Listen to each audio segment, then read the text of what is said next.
Okay, ito na yung final test natin ng DSL-100. Napagpalitan na natin ng output, napalitan na natin yung bias resistor.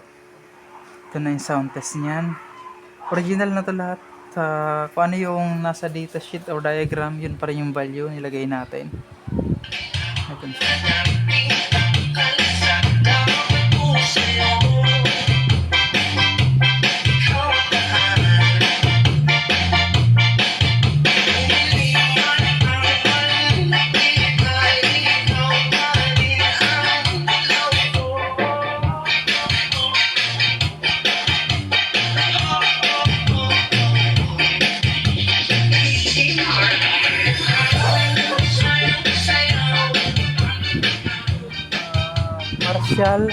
Marshall DSL-100,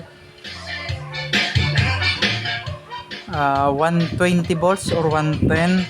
Kailangan ng transformer na 120 o 110.